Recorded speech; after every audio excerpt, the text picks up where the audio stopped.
In this final video for our Test 3 review, we're going to look at some of the ideas from Chapter 8, Hypothesis Testing.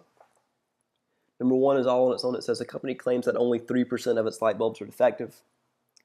However, a custodian thinks that the percentage is different than 3%.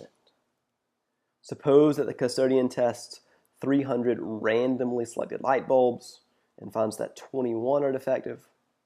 State the appropriate hypotheses with the correct notation. And then part B, what value of the test statistic should he report round to the nearest hundredth? For part A, HO, the null is that P equals 0.03. That's based off of the company's claim. That's the baseline here. The company claims that 3% of all of its light bulbs, so the population proportion is 3% or 0.03. The custodian thinks that it is different. He didn't specify that it was higher or lower, so we're going to use not equal to. Different or changed indicate not equal to. As far as the test statistic goes, that's our z-score. And I'm going to get that from the calculator. I'm going to go to stat, test, number 5. This is a one proportion hypothesis test. We only have one sample. P sub O will be 0.03 from HO. X will be 21 because there were 21 defective light bulbs. That's what I'm testing for. Out of N, my sample size of 300. And I already have the not equal to selected. So if I hit calculate, my z-score is 4.06. And my p-hat, be careful, it's not 4.880752, but it's that times 10 to the negative fifth. So I would move this decimal 5 places to the left. Just to note the p-value is 0.00004888. That answers all parts of that question. Let's move down to a full hypothesis test in numbers 2 through 5. Going back to an Olympics theme, it says the mayor of San Diego claims that 60% of all California residents support holding the 2024 Summer Olympics in San Diego. This seems high to us, so we construct a hypothesis test to test the claim. We have a poll of 1,200 randomly selected California residents. This is done without replacement. 664 said they support the 2024 Summer Olympics being held in San Diego. First step of the hypothesis test is to give our hypotheses. So HO is P equals 0.60. This is based off of the claim of the mayor. That's our baseline, 60%. Now, this seems too high to us. The Olympics are pretty costly to a city. You got to build stadiums and build all kinds of new structures. It's difficult for people to get to work during that time. So it's not always a good deal for the city. So 60% is kind of high to us. We think it might be a little bit lower. If 60% is too high, we think it's maybe 55% or 50% or 45%. So we're going to say P is less than 0.60. The second step is to check the conditions for the central limit theorem. So it'll follow the normal distribution.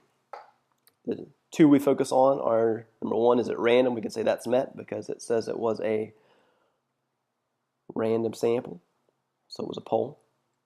My success number is 664. That's the number that said yes. My failure number is 536. I get that by taking 1,200, subtracting that 664. Both of those are over 10. So this meets the criteria of the central limit theorem. Essentially what's going on here is we're using the normal distribution. 0.60 is in the middle. In the fourth step, we want to find the values of the sample proportion. That's p-hat, the test statistic, that's z, and the p-value. Just like we saw before, we're going to go to stat, tests, number 5. PO in this case is 0.60 or 0.6. X, my success number, is 664. N, my sample size is 1200. And I'm going to select the less than symbol this time. I can't just hover over it, but I have to hit enter to select it. And then I hit calculate. So my z-score is negative 3.30 when I round to 2 places. My sample proportion, my p-hat, will be 0.553 or 55.3%. And the p-value is 0.0005. I would need to move this decimal 4 places to the left. This 8 is going to round this 4 up to a 5.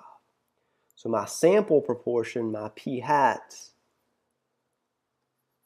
is down here at 0.553.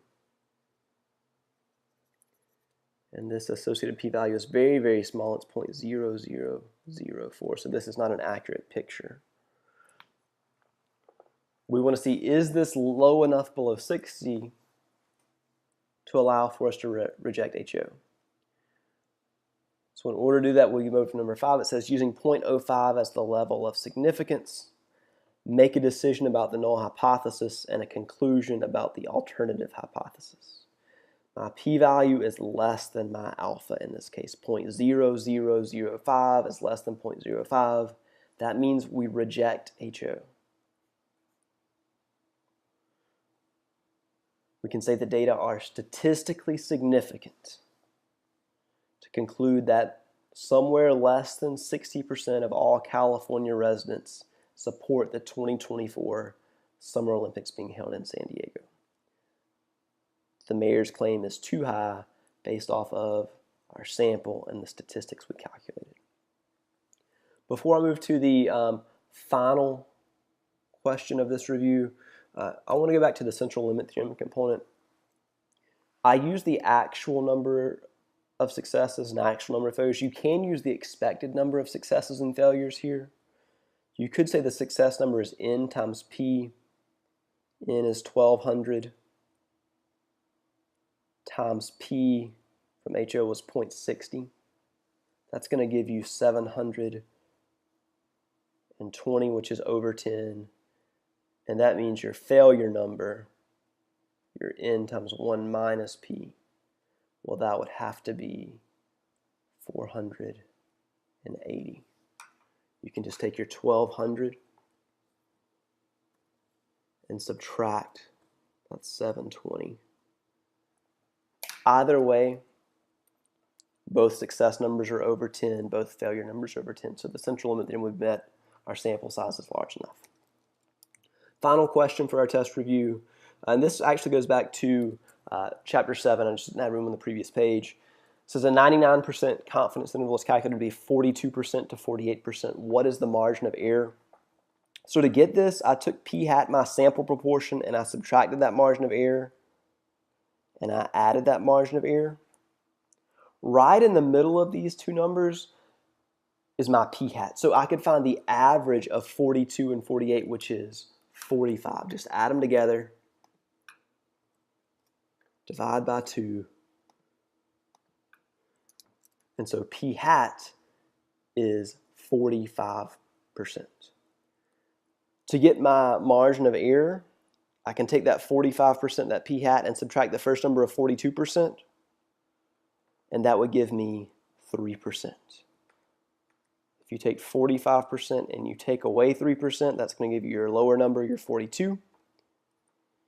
If you take 45% and you add 3%, that gives you the original upper number, the 48. The margin of error is not 6%. You don't just subtract them. But you see what's in the middle, and then you subtract that from the first or the second number. This should provide you with just about everything that you need to be prepared for test 3. Look back through your chapter 7 and 8 notes, rewatch some videos, take some notes over these, and you should be good to go.